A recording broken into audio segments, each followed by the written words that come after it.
This is R2D Tech, and today's an exciting video because no, we're not looking at another smartphone, but in fact we're looking at the new drone by DJI, the DJI Mini 2, so stay tuned.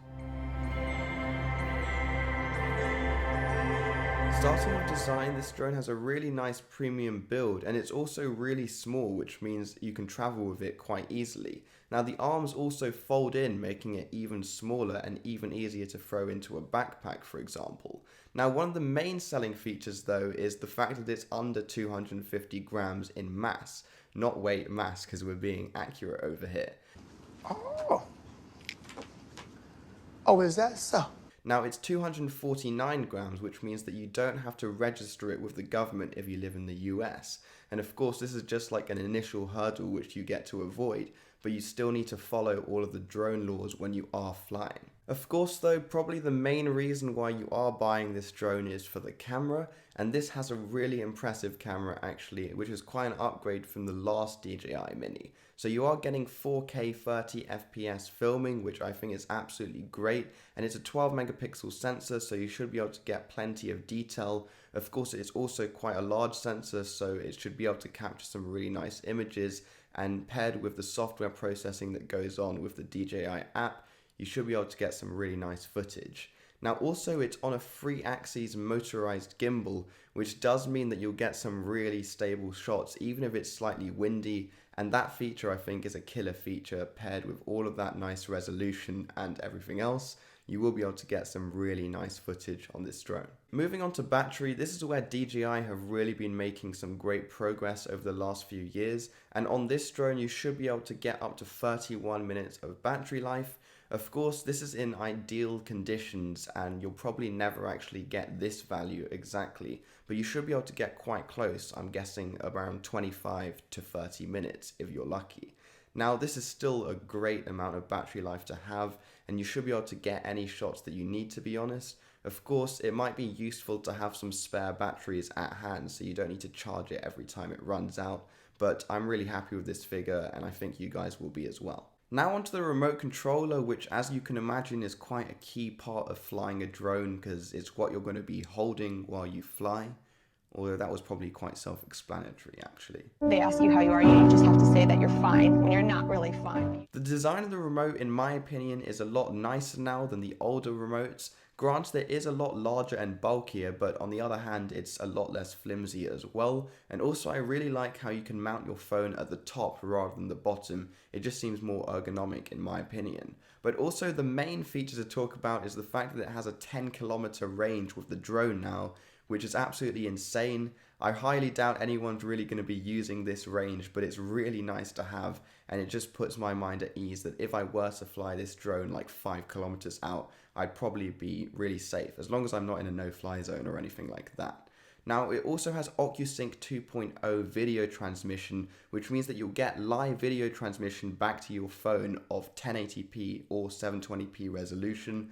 Basically, they say on their website HD, and I'm guessing the actual resolution will vary with signal, but that's still really good to have, and it's a lot better than you get on some other drones. In terms of sensors, which is really important for obstacle avoidance when you're flying, unfortunately it is quite limited on this product, so you only get sensors on the bottom of the drone, which helps with things like landing, but when you are flying it's going to be entirely manual because you don't have any sensors on the front, side or back.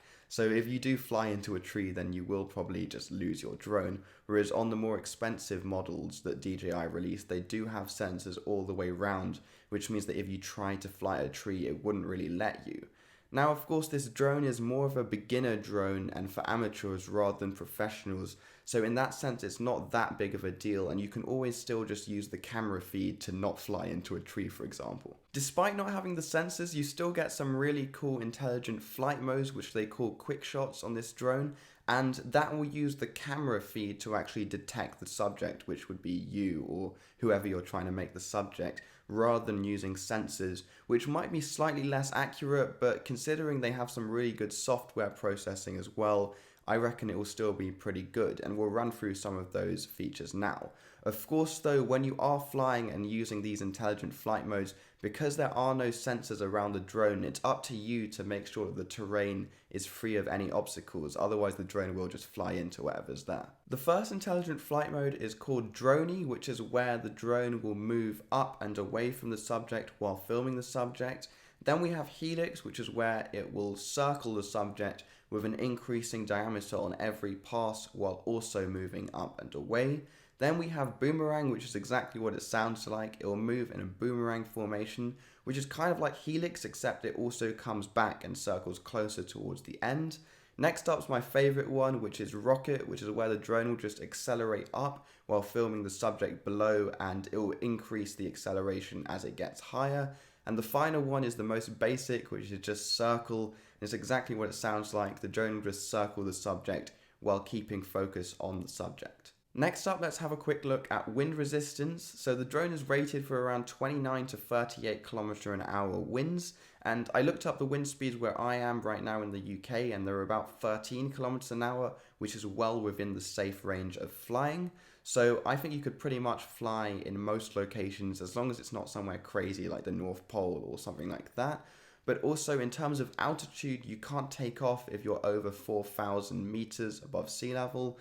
I'm guessing like most people won't be, but I guess that does mean if you're like really high up in a mountain somewhere, you might not be allowed to take off, and that must have something to do with the air density as you get higher. Moving on to the app, if I'm not mistaken, it is the DJI Fly application with this drone, so not their most advanced one, but it has actually been updated quite a lot recently, and you can tweak quite a lot of video and photo settings now, which is great to see. They've also added a feature where it will tell you some good locations to film at wherever you are, which is quite cool. And obviously you'll get all the classic features like battery life, signal, and all of that while you're flying, which is really useful. The last thing to talk about is price. There's two options, and I think both of them are quite reasonably priced, especially since you're getting quite a lot of drone for the money, because you are getting 4K 30 FPS, 3-axis gimbal, that really nice application, and all of those smart features as well. So I think it's perfectly reasonable. The normal package is £419 in the UK,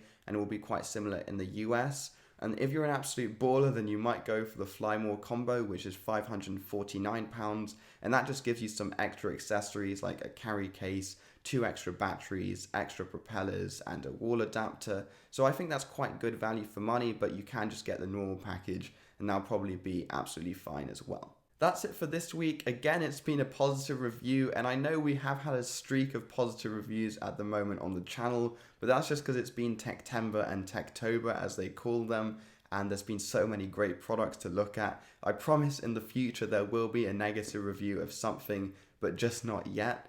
Again, it's been a really great product, and I definitely think I could recommend it as a camera drone to amateurs. Maybe if you're professional, you might go for one of the more expensive options with some more features and like the sensors and everything like that. But for what it is, I think it is a great product. If you did like the video, then please consider leaving a thumbs up because it helps with the YouTube algorithm. And if you want to see more content like this in the future, then smash that subscribe button and be a lamb and hit that notification bell below as well.